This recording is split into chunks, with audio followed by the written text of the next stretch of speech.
Hello guys. மைக்கேலும் ஜெனியும் ரொம்ப வருஷமாகவே love பண்ணிகிட்ருக்காங்க. மைக்கேலுக்கு work கிடச்சோன்னே பிஸியில் Jenny கூட டைம் ஸ்பெண்ட் பண்ணவே முடியல. இதனால் ஜெனி ரொம்ப சோகமாக டிப்ரெஸ்லேயே இருக்கிறாங்க. மைக்கேல் ஜெனியை சந்தோஷப்படுத்த அவரோட சேலரியில் ஒரு பெரிய கிஃப்டை வாங்கிட்டு ஜெனிக்கு கொடுக்குறாரு. ஆனால் அப்பையும் ஜெனி சோகமாக தான் இருக்காங்க.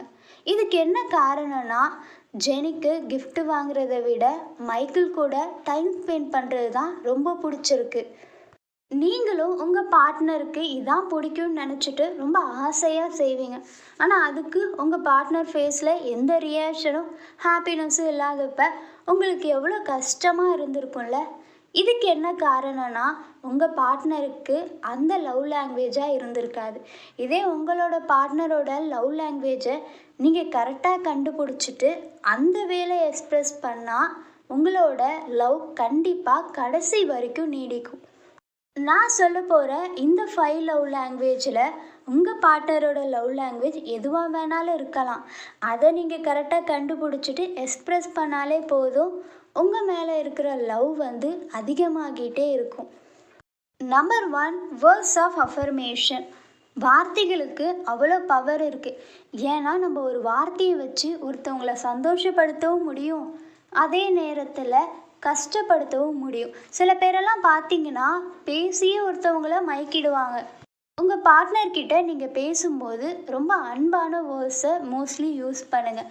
அதே மாதிரி அவங்க செய்கிற சின்ன சின்ன விஷயங்கள், குக்கிங்கோ இல்லை ஒர்க்கோ, அந்த விஷயத்துக்கெல்லாம் உங்களால் முடிஞ்ச அளவுக்கு பாராட்டுங்க.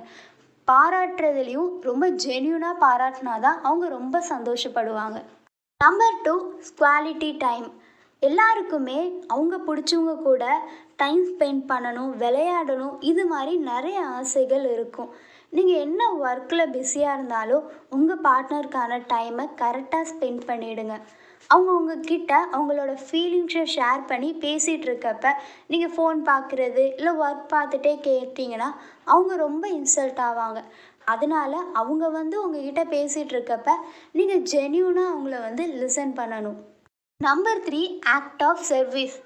உங்கள் பார்ட்னருக்கு சின்ன சின்ன ஹெல்ப் பண்ணுறது, ஒரு காஃபி போட்டு கொடுக்கலாம், வீட்டை க்ளீன் பண்ணலாம், இது மாதிரி அவங்களுக்கு வேண்டிய விஷயங்களை நீங்கள் தெரிஞ்சுக்கிட்டு அந்த ஹெல்ப்பை பண்ணுறதுனால உங்கள் மேலே இருக்கிற லவ் இன்னும் அதிகமாக ஆகும். Number 4, receiving gift. உங்களுக்கு யாராச்சும் கிஃப்ட்டு கொடுத்தா அதை பார்க்குறப்பெல்லாம் அன்றைக்கி நடந்ததும் அவங்க ஞாபகமும் வரும்ல. இதே மாதிரி தான் உங்கள் பார்ட்னருக்கு நீங்கள் கிஃப்ட்டு கொடுக்கறதுனால அவங்க அதை பார்க்குறப்பெல்லாம் அடிக்கடி உங்களை ஞாபகப்படுத்திக்கிட்டே இருக்கும். Number 5, physical touch. நீங்கள் பாசமாக அவங்க கையை பிடிக்கிறது, அவங்கள ஹக் பண்ணுறது, இது மாதிரியான ஃபிசிக்கல் டச் உங்கள் 2 பேருக்குள்ளேயும் பவர்ஃபுல்லான எமோஷ்னல் கனெக்ஷனை உருவாக்கும்.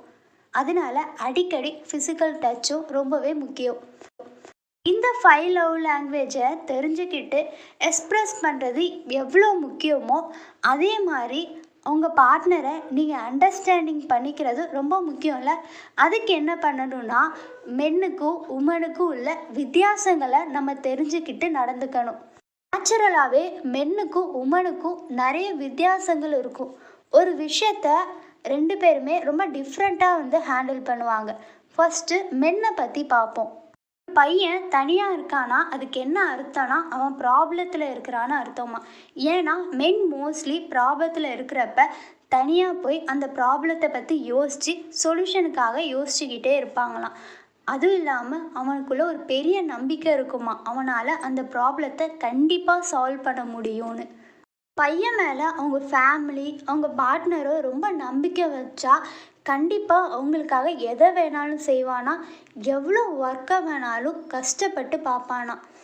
பையன் எமோஷ்னலாக ஒரு பொண்ணுக்கிட்ட என்ன எதிர்பார்ப்பானா, அவனை ரொம்ப நம்பணும், அவனை பாராட்டணும், இது மாதிரி விஷயங்களை அவன் ரொம்ப எதிர்பார்ப்பானா.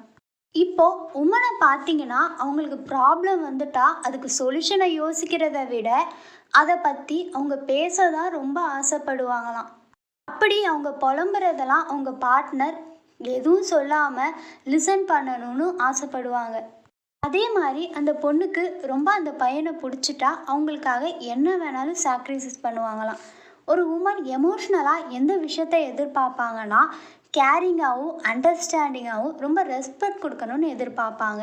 இதிலே உமனுக்கும் மென்னுக்கும் உள்ள சின்ன சின்ன டிஃப்ரென்ஸை நீங்கள் தெரிஞ்சிருப்பீங்க. அதை வச்சு உங்கள் பார்ட்னரை நீங்கள் ஹேண்டில் பண்ணணும். தேங்க்யூ ஃபார் யுவர் வாட்சிங்.